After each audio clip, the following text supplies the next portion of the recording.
Hello అందరికీ. అందరెలా ఉన్నారు? Last వ్లాగ్‌లో చెప్పినట్టే ఇంటికి రీచ్ అయిపోయాం. కొంచెంసేపు రెస్ట్ తీసుకొని, డ్రెస్ చేంజ్ చేసుకొని, వెంటనే ఇంటి క్లీనింగ్‌లోకైతే దిగిపోయాం.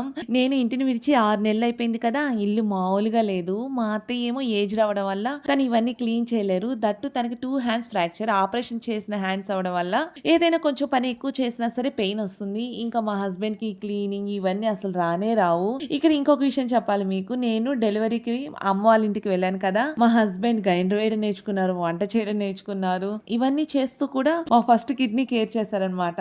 సో నేను వీటికే మురిసిపోతూ ఉంటా. ఇక ఇవన్నీ చేశారే కానీ వాటినన్నిటిని ఎలా క్లీన్ గా ఉంచుకోవాలో తెలియక అవైతే కొంచెం డస్ట్ పట్టాయన్నమాట. అందుకని చెప్పి ఇంకా నేను మా అమ్మ అయితే ఈ హౌస్ క్లీన్ చేయడం స్టార్ట్ చేశాం. మా అమ్మ లేకపోయి ఉంటే మాత్రం నాకు ఈ హౌస్ క్లీన్ చేయడానికి ఒక 2 వీక్స్ అలా పట్టేది.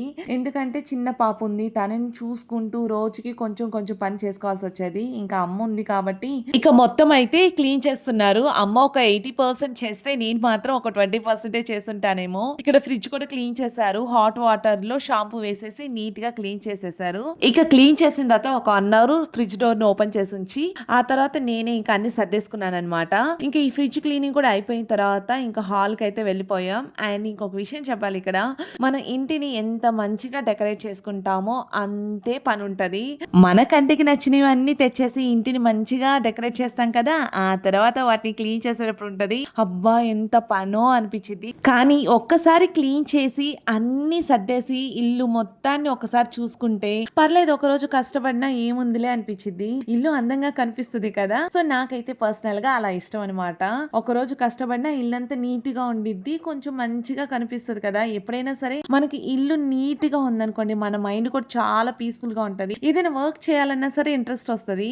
ఇక ఇక్కడైతే ఈ టీవీ యూనిట్‌ని క్లీన్ చేశా. మనం ఎంత ఈ టీవీ యూనిట్ క్లీన్ చేసినా ఏదో ఒక వస్తువు అక్కడ పెడుతూనే ఉంటారు కదా. సో ఇంకా ఆ తర్వాత వచ్చేలేకి ఇంకా ఈ ఆర్టిఫిషియల్ ప్లాంట్స్ ఉన్నాయి కదా, వీటిని కూడా దుంపడితే క్లీన్ చేసేసి ఏ ప్లేస్‌లో వాటిని పెట్టేశాను.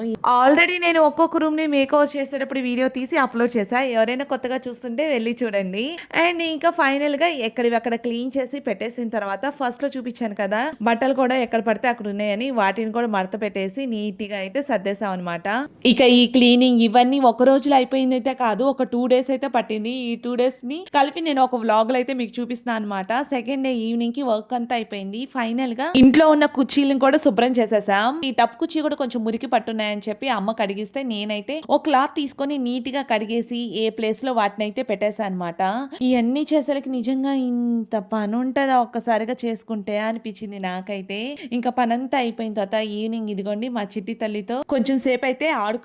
ఇదిగోండి మా చిట్టి తల్లి నవ్వులు మీరు కూడా వినేసేయండి. అంతే మరి ఈ వ్లాగ్ నచ్చిందా? నచ్చితే లైక్ చేయండి. Bye bye, see you next vlog.